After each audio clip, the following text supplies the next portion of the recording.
What's up, everybody? We back. R2C2, another week, but what's special this week, I got a special guest host, Jayson Stark. Thank you for guest hosting this week. How you doing? CC, I am honored to be on with you. Thank you for inviting me. No problem. We got a lot to discuss. The new rules. We're down here both in spring training. I saw you in Phillies camp earlier this week, and I'm down here in Tampa with the Yankees, and you're down in Phillies camp. So what do you got on these new rules? Well, I've been bopping around. I've been bopping around, man. And I was in Northport, Florida on Saturday for one of the craziest things that I've ever seen. This was the game, Red Sox, Braves, that ended on a timer violation. And I'm telling you, CC, I've seen some weird stuff. I collect weird stuff. It's my whole niche of covering baseball. But this was so bizarre because everybody in the park thought one thing had happened, but in fact, the opposite thing.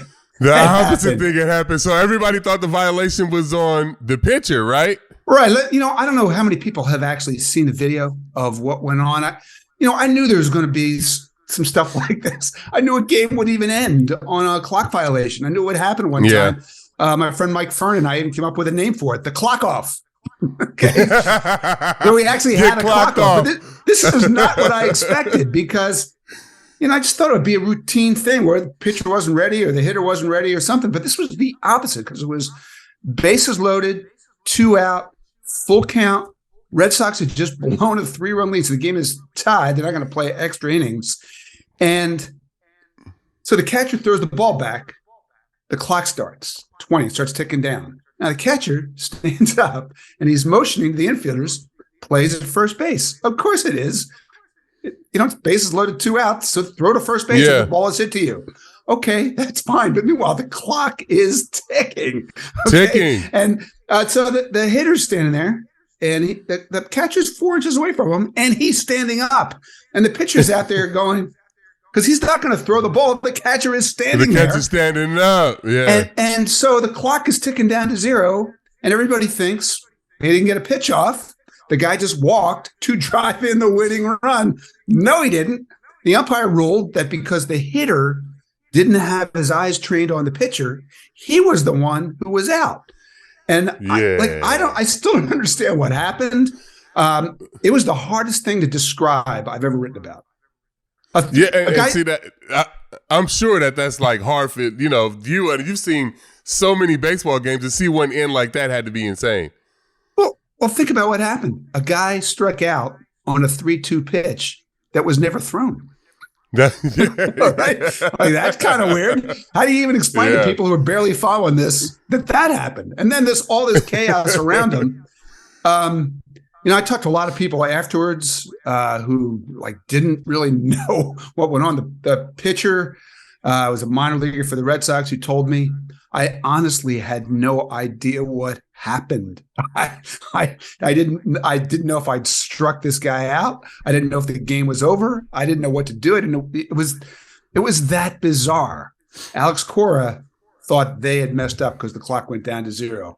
Brian Snickers said games aren't supposed to end like this. That. Right. So I'm curious what you think about this interpretation of the rule, because Major League Baseball was adamant to me afterwards that this was called correctly. And my feeling is, if that's the rule, then you need to change the rule.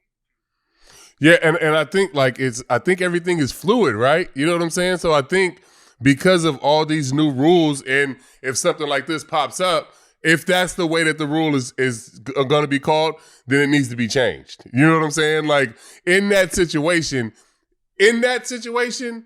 the way that, and I've seen the video, the way that it looked to me, the violation should have been on the defense. You know what I'm saying?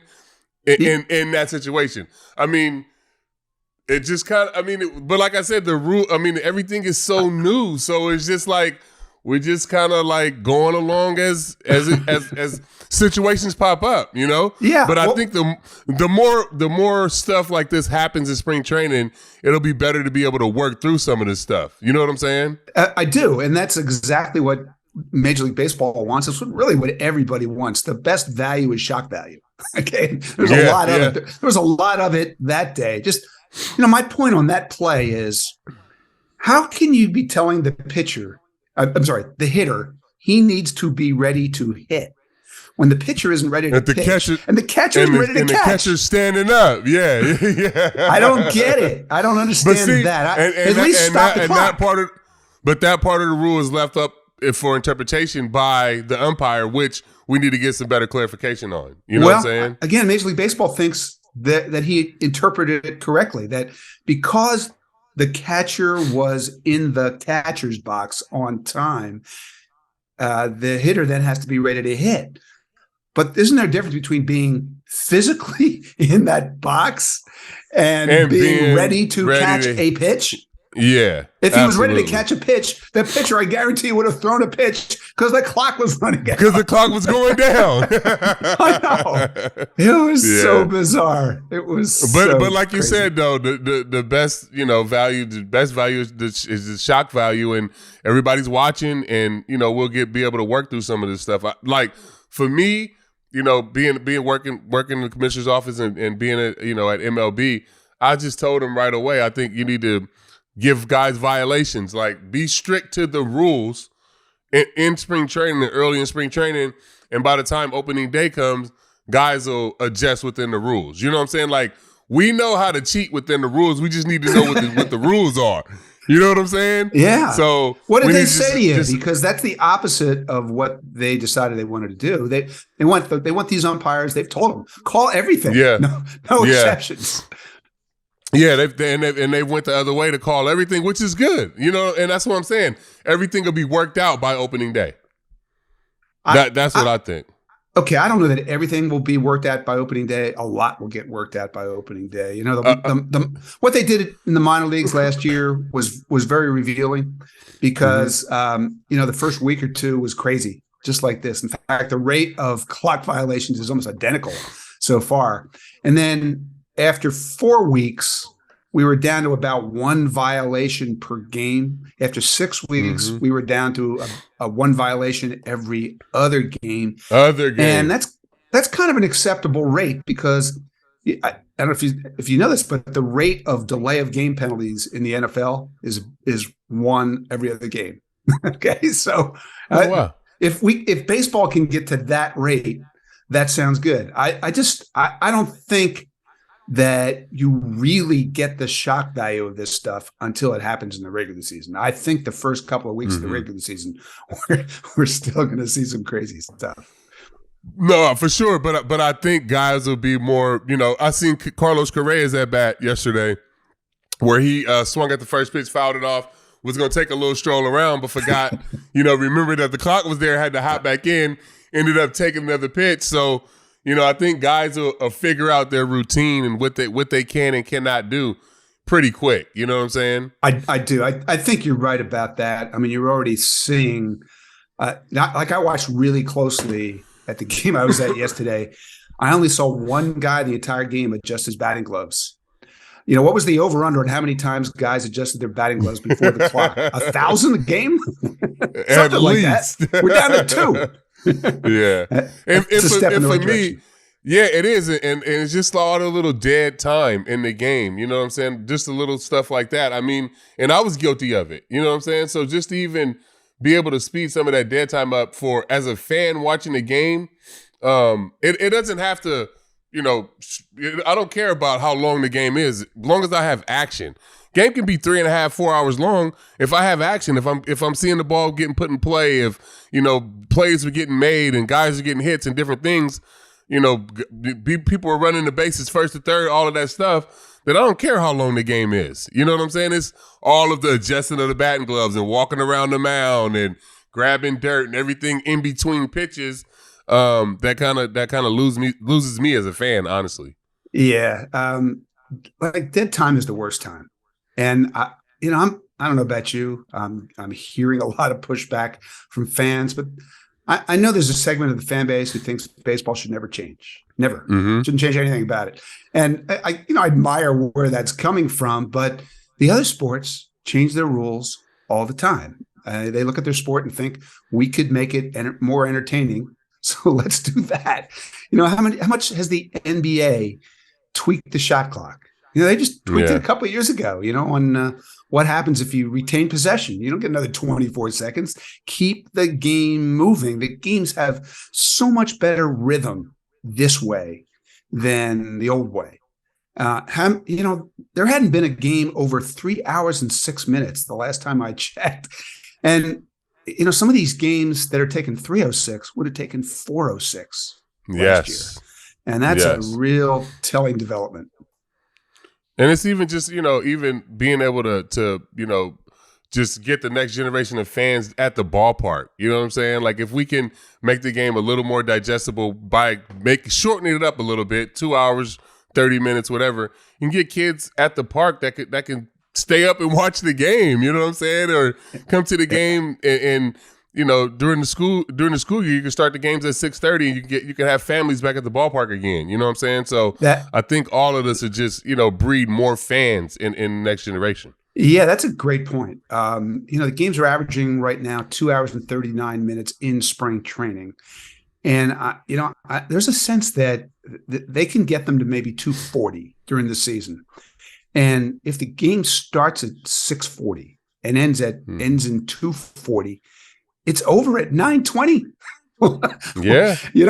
Well, when's the last time we lived on that planet where baseball games ended at 9:20?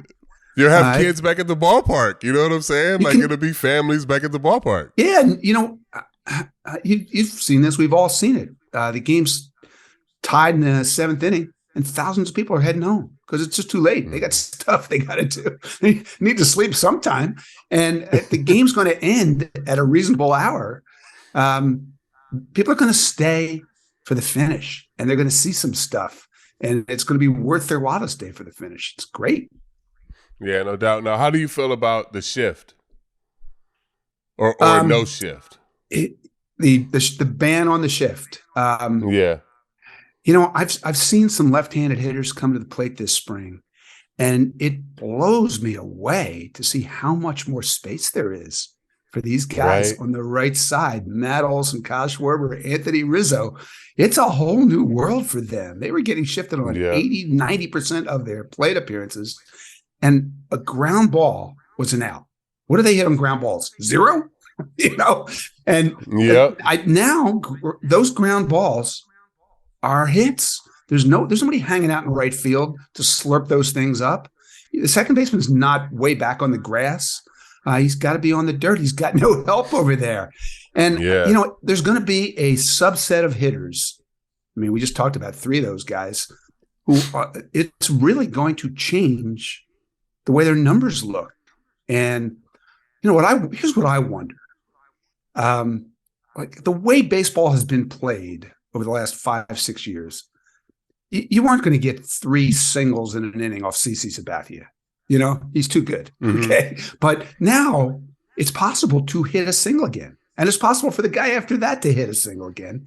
And if the single now has more value because there's more of them, how does that change strategy? How does that change hitters' approach? How does that change teams' approach? How does it change the defense? I mean, there's a lot of ripple effects that you could get from banning the shift that we haven't quite experienced yet. I'm really interested in what that next line of consequence will be. What about you?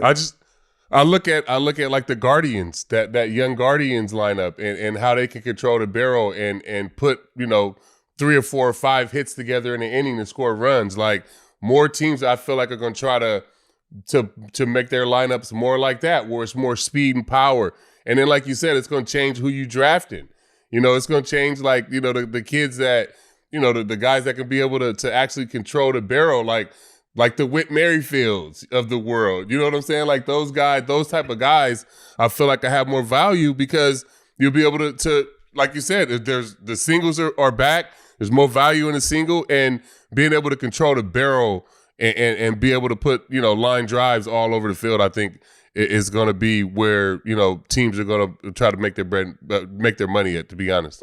There's a lot of debate about that. And I find that debate interesting because, if you just look at how baseball was played last year, and who this would help from that group, it's really not the kind of guys we just talked about. No, it's not. It's the dead pull hitters who are selling out to crush the ball and pull it every time out. The Aaron Hicks hitting left-handed. You know what I'm saying? That's right. And I think I don't have any. It doesn't bother me at all if Anthony Rizzo hits 270 instead of 220. That's a good thing for the game. But absolutely, the question is, are we sure those are the guys it's going to help the most? If it's going to bring back the kind of hitters that you just talked about, then that's a real game changer. But again, we don't really know until we see this in action. Yeah, no, we don't. But I mean, I just think, just in general, just the lineups that I see that have the best throughout have a lot of speed and power, where they can, the guys, hit the ball in the gap and gap to gap, and they have power in the lineup. So whether it's like the White Sox lineup for me is one of those ones. Toronto for me has got one of the better lineups in the league. Philly is speed and power, So I think people will start building their teams like that. Yeah, I just finished a piece on the Braves, which they were talking about how much more they want to run. They led the league in home runs last year. They were 9th in steals. I think there were 87 steals. And now, Ronald Acuna and Michael Harris could steal more than that combined if they put their minds to it and hit how many homers along with it. And if you get Ozzie healthy, running the bases like that too, Ozzie told me he wants to go 40-40. He stole 3 last year. So he's got a ways to go.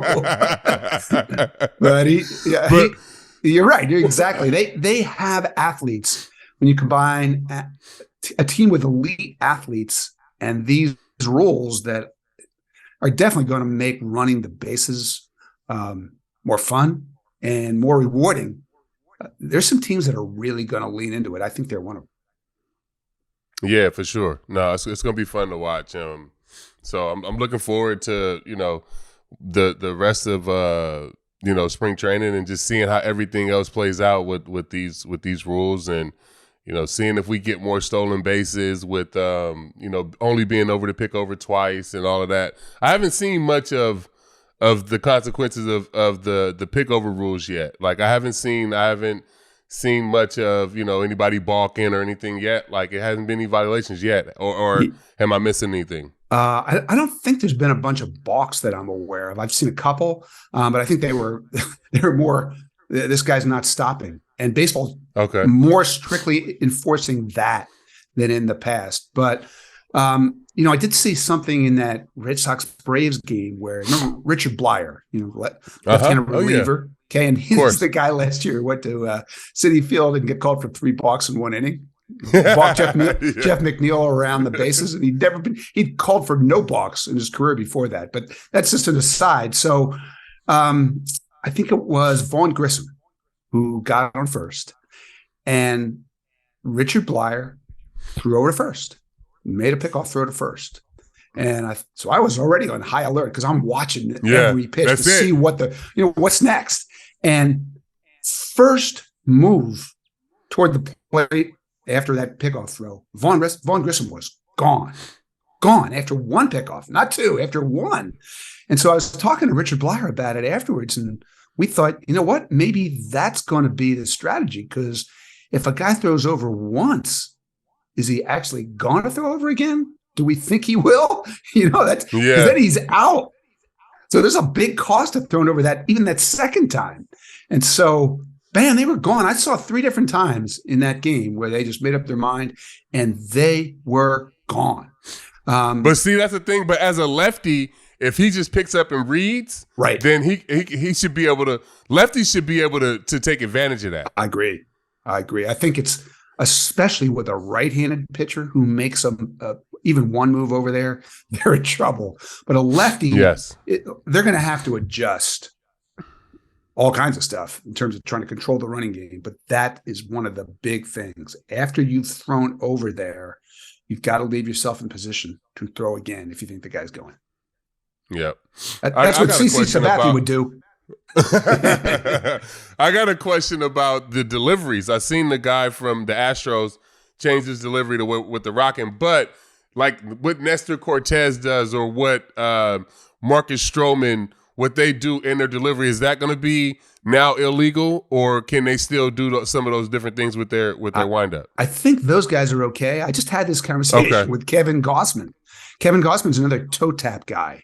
He got to spring training this year, and it wasn't until he arrived that he was told, "Oh, by the way, that delivery you've been using for all these years, that's illegal now. Try something else." That, like, you would think you'd want to tell the guys that we'd have all winter to figure it out, but he needs a new delivery. So that was the question he asked me.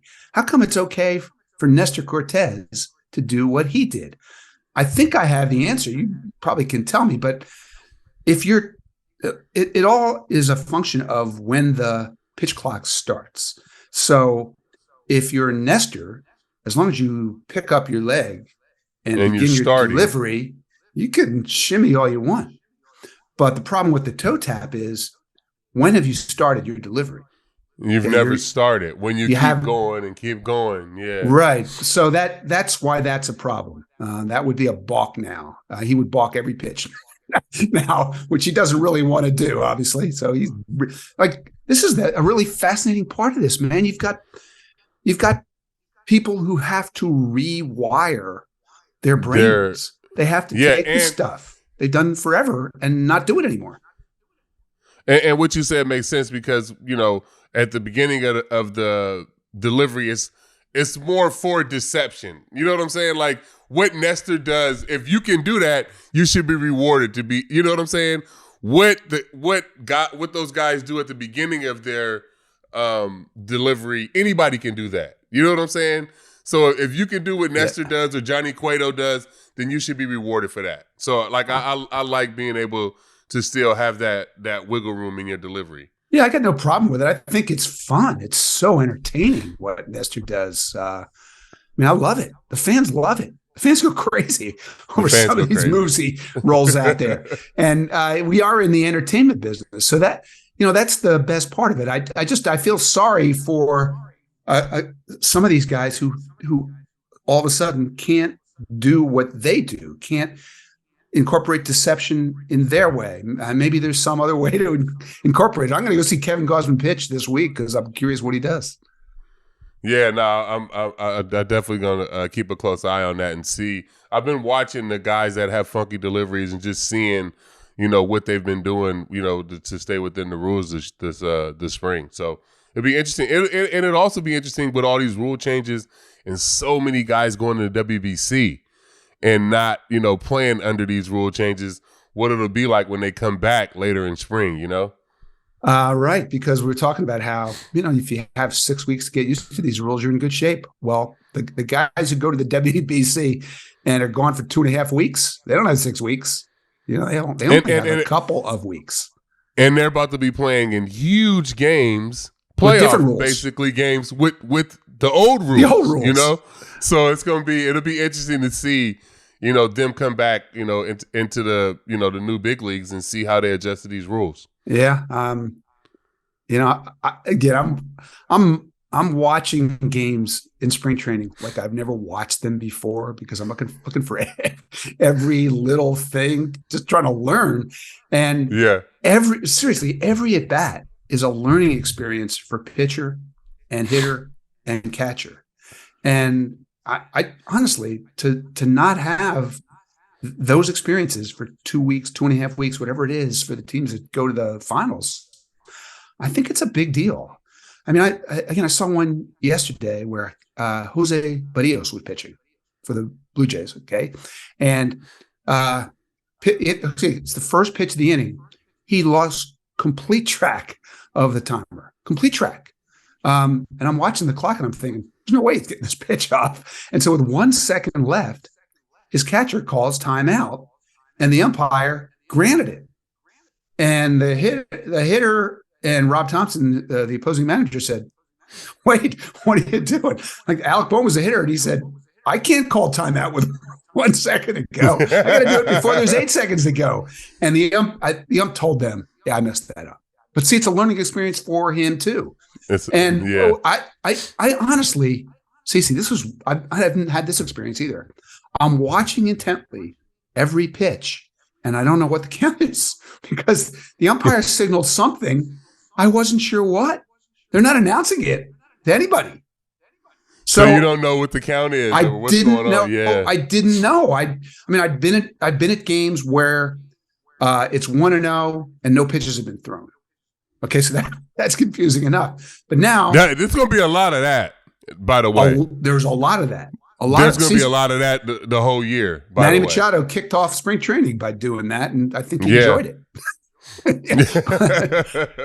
But you're not going to enjoy it if it happens in July. I know that.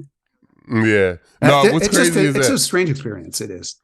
It is, but I'm watching every game intently too. But I'm watching every game because they're only 2.5 hours, so I can watch them all, digest everything, and enjoy spring training. So I appreciate you coming on. I know you got to get out of here. I know you're busy with the schedule during spring training, so I appreciate you taking a couple of minutes to come on here and talk about your experience with the new rules in spring training. Well, that's my favorite topic, and I'm honored that you invited me. It really means a lot to me. Thank you. Always fun. Of course, appreciate you. Thank you.